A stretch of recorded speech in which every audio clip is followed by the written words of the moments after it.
एक खास शख्सियत के साथ मुलाकात। देखिए जयदेव पटेल के साथ नंबर 1 इंडिया न्यूज पर रोजाना रात 9 बजे। नमस्कार व्यूअर्स, मैं जयदेव पटेल और आप देख रहे हैं नंबर 1 इंडिया न्यूज। आपका एक बार फिर स्वागत है एक खास शख्सियत के साथ मुलाकात प्रोग्राम में। आज हम बात करेंगे सरकारी खजाने खाली होने के बाद भी सरकारों की तरफ से चुनाव जीतने के लिए जो घोषणाएं की जाती है, तो आखिर इसके पीछे क्या मायने हैं। और इसी के साथ साथ में जो विकसित भारत तीसरी सबसे बड़ी अर्थव्यवस्था और 8% से ऊपर जीडीपी का सपना है, ये कितना हकीकत है। इन्हीं तमाम मुद्दों पर बात करने के लिए हमारे साथ खास मेहमान है देश के जाने माने अर्थशास्त्री प्रोफेसर अरुण कुमार। प्रोफेसर अरुण कुमार, आपका बहुत बहुत स्वागत आज हमारे प्रोग्राम में। धन्यवाद जी प्रोफेसर अरुण कुमार, आपसे मेरा पहला सवाल है कि सरकारी खजाने खाली होने के बावजूद चुनाव से पहले की जाने वाली जो घोषणाएं हैं, गरीब 20 की हो गई या तमाम जिसकी बाद में आप फुलफिल नहीं करते हैं, जैसे हमने पंजाब में भी देखा, हिमाचल में भी देखा और हाल ही के दिल्ली में भी हमने देखा, इसको आप कैसे देखते हैं?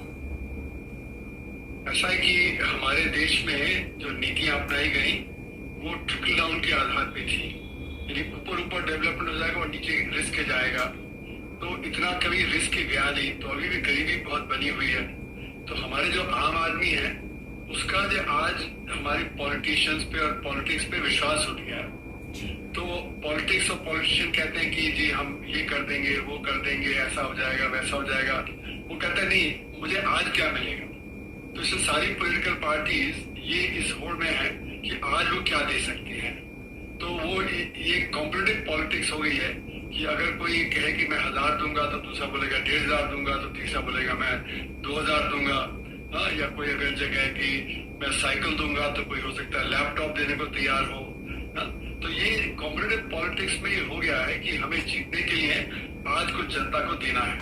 तो जैसे कि हम लोगों ने कभी कभी जो पॉलिटिकल पार्टीज हैं वो कुछ अपना मैनिफेस्टो वगैरह के लिए हमें बुलाती हैं, तो हम लोग जब उनके लिए मैनिफेस्टो के लिए मदद करते हैं तो अंत में वो कहते हैं कि नहीं, आज हमें क्या देना है ये पहले हम निर्धारित करें कि हमको इंग्लिश स्पीकिंग स्कूल देने हैं या हमको कैश देना है, महिलाओं को देना है। तो ये बड़ी एक समस्या है। दूसरी बात यह है कि हमारे यहाँ जो बेरोजगारी है वो बहुत ज्यादा बढ़ती चली गई है। तो बेरोजगारी जहाँ होगी तो वहां पे परिवार में कम लोगों को काम मिलेगा। तो जहाँ पे कम लोगों को काम मिलेगा तो फिर उनको कुछ चाहिएगा, तो जिससे कि उनका खर्चा वगैरह चल सके। तो खासकर हमारे जो शिक्षित नौजवान है उसके पास काम कम है, महिलाएं हैं उनका लेबर फोर्स पार्टिसिपेशन रेट कम है, मतलब उनको काम ही नहीं मिलता। तो घर पे तो काम वो करती हैं, लेकिन जब उनको बाजार में काम नहीं मिलता जहाँ पे उसके कुछ उनको तनख्वाह मिले, तो इसलिए महिलाओं को इस समय जो देना बहुत जरूरी पॉलिटिकल पार्टी समझ रहे हैं कि महिलाओं का वोट उनको चाहिए। तो महिलाओं को दिया जा रहा है कि किसी को कोई 1500 दे रहा है, कोई 2000 दे रहा है, कोई 2500। तो इसके पीछे जब आप कितना पैसा देंगे, तो जैसे कि अभी महाराष्ट्र में उन्होंने प्रॉमिस किया तो उसका 46,000 करोड़ रुपए खर्चा आया। उन्होंने कहा कि जब हम सत्ता में आ जाएंगे तो हम और भी बढ़ा देंगे उसका, तो उसका फिर जो 70,000 करीब करोड़ खर्चा आएगा। तो इतना जब खर्चा आएगा तो उतना फिर आपके पास साधन होने चाहिए देने के लिए। तो साधन कहाँ से जुटाएंगे? तो होता क्या है कि हमारे जो राज्य हैं, राज्यों के पास साधनों की हरदम कमी रहती है, क्योंकि सेंटर तो ज्यादातर साधन उठाता है और वहां से फिर वो ट्रांसफर करता है स्टेट्स को फाइनेंस कमीशन के जरिए या बाकी और प्रोजेक्ट्स वगैरह के जरिए वो ट्रांसफर करता है। तो उसमें क्या हुआ कि कटौती हो गई है, क्योंकि जो फाइनेंस कमीशन कहता है कि 41% राज्यों को मिलना चाहिए, तो सेंटर ने क्या किया कि सेस लगा दिया या सरचार्ज लगा दिया। अब उसका हिस्सा नहीं मिलता स्टेट्स को, तो स्टेट्स के पास साधनों की कमी रहती है। तो कुल मिला के हमारे जो स्टेट्स हैं, जो प्रांत हैं, उनका फिस्कल डेफिसिट बढ़ जाता है। अब फिस्कल डेफिसिट जब बढ़ने लगता है तो उनका एक लिमिट है FRBM में कि 3% से ज्यादा नहीं होना चाहिए। तब वो उनको पास फिर जब पैसा और नहीं रहता तो जो बोरोइंग होती है उसमें इंटरेस्ट भी देना पड़ता है। तो इंटरेस्ट से और ये FRBM लिमिट की वजह से फिर उनके पास पैसा नहीं बचता जो तनख्वाह भी दे पाए ठीक से, या जो उन्होंने प्रॉमिस किए थे वो सारे फुलफिल करें। जैसे कि अभी दिल्ली में उन्होंने कहा था कि 8 मार्च तक महिलाओं को पैसा मिल जाएगा, लेकिन स्कीम अभी अनाउंस हुई है और उसमें भी ये नहीं है कि सब महिलाओं को मिलेगा। वो कह रहे हैं कि हम कुछ को देंगे जो खासकर क्राइटेरिया फुलफिल करेंगे। तो इस तरह से यानी पॉलिटिकल पार्टीज को अब समझ में आ रहा है कि जो प्रॉमिस करते हैं इलेक्शन के दौरान वो फिर प्रॉमिस फुलफिल नहीं कर पाते हैं। जी। और इसमें एक चीज जो और जुड़ी है कि काले धन की अर्थव्यवस्था बहुत तेज है हमारे देश में। तो काले धन की अर्थव्यवस्था तेज होने से जो टैक्स कलेक्शन है वो कम हो जाता है। जब टैक्स कलेक्शन कम हो जाता है तो स्टेट्स की और सेंटर की क्षमता भी कम हो जाती है अपना किस और देने की। तो ये कई सारी चीजें हैं जिसकी वजह से ये समस्या हमारे देश में बढ़ती चली जा रही है और पॉलिटिकल पार्टीज का रिस्पांस ये है कि वो ये करें। तो एक तरह से कहा जाए कि ये प्रॉब्लम लॉन्ग टर्म है लेकिन उसका सोल्यूशन शॉर्ट टर्म में हम दे रहे हैं। तो ये लॉन्ग टर्म और शॉर्ट टर्म के बीच की एक लड़ाई है जो कि मतलब इसका समाधान निकालना बहुत ही कठिन है और इससे जो प्रॉब्लम है वो बढ़ती चली जाएगी। जी। प्रोफेसर अरुण कुमार जी, अगर हम बात करते हैं विकसित भारत तीसरी सबसे बड़ी अर्थव्यवस्था और 8% से ऊपर जीडीपी का सपना, ये कितना यथार्थवादी है? देखिए अभी तो हमारी अर्थव्यवस्था इसके आसपास नहीं है। सरकारी आंकड़े बहुत कमजोर हैं क्योंकि हमारे यहाँ असंगठित क्षेत्र है जिसमें 94% लोग काम करते हैं और 45% उत्पादन होता है। उसका डेटा नहीं आता है। वो जो डेटा थोड़ा बहुत आता भी है उसमें भी प्रॉब्लम है। तो इसलिए हम ये मान लेते हैं कि जैसे संगठित क्षेत्र चल रहा है उसी प्रकार से असंगठित क्षेत्र चल रहा है।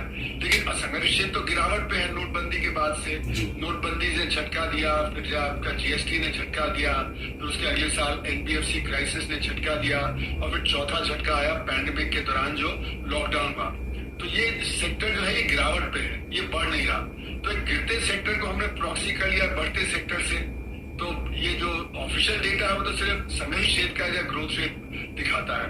तो इसलिए मेरा मानना है कि हमारे जो अर्थव्यवस्था है उसका ग्रोथ रेट 2016-17 से जब से नोटबंदी आया तब से वो 1 या 2% के आसपास है, न कि 7-8% जो सरकार कहती है। और उसका सबसे बड़ा उदाहरण है कि हमने देखा नोटबंदी के दौरान सारे मार्केट बंद थे, इंडस्ट्री बंद हो गई, अनाज मंडी में नहीं आ पा रहा था, फूल सड़ रहे थे खेत में, सब्जियां फल भी सड़ जा रहे थे जो बाजार से आ नहीं पा रहे थे, लोग खरीदार नहीं थे।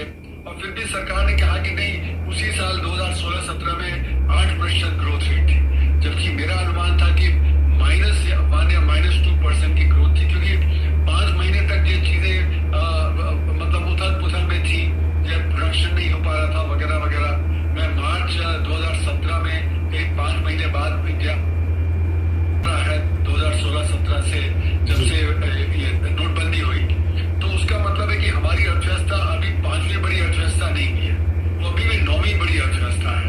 और अगर 9वीं बड़ी अर्थव्यवस्था है और इसी तरह 1 या 2% की ग्रोथ रेट पे हो रहा है तो हम तीसरी बड़ी अर्थव्यवस्था भी नहीं बनेंगे 2027 तक जो सरकार ने कहा है। और अगर 1 या 2% की ग्रोथ रेट रहा तो हम उन्नत या विकसित देश भी नहीं बनेंगे 2047 तक। और मेरा मानना है कि अगर डॉलर टर्म में हम देखें तो हमारी $2,700 प्रति व्यक्ति की जो आय है आज, उसको अगर $14,000 पहुंचाना है, जो कि एक अमीर राष्ट्र का एक अनुमान होता है कि उसकी प्रति व्यक्ति आय 14,000 होनी चाहिए। तो उसके लिए तो हमें अगर जब रियल डॉलर में देखना है ना कि नॉमिनल डॉलर में, तो हमें 11% की ग्रोथ रेट चाहिए। अब 11% की रेट ऑफ ग्रोथ 22 साल, ये तो बहुत ही कठिन बात है, किसी और देश में भी ऐसा नहीं हुआ।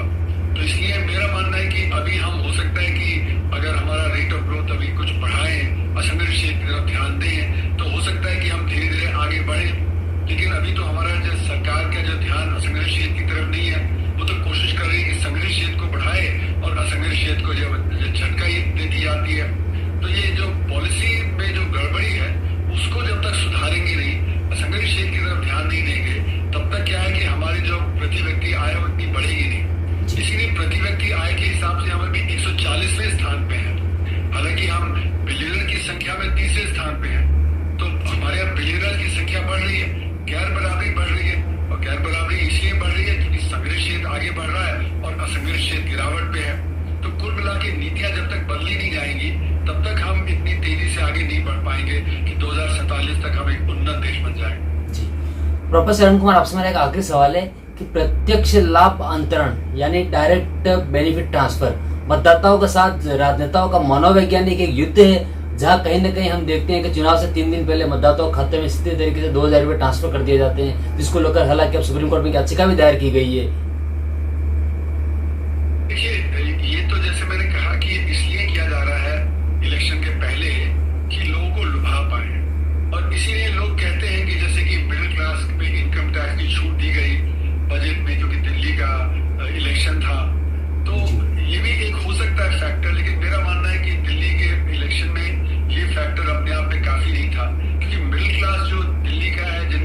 फायदा पहुंचा होगा वो तो 2-4 लाख ही लोग होंगे।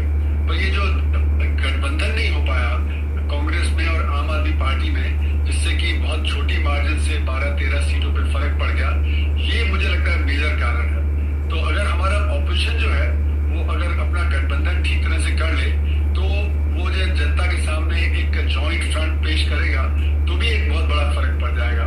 पर हमारे यहाँ हो क्या रहा है कि जो पॉलिटिकल पार्टीज हैं उनका स्टेट्स में अलग स्टेक है और सेंटर में अलग स्टेक है।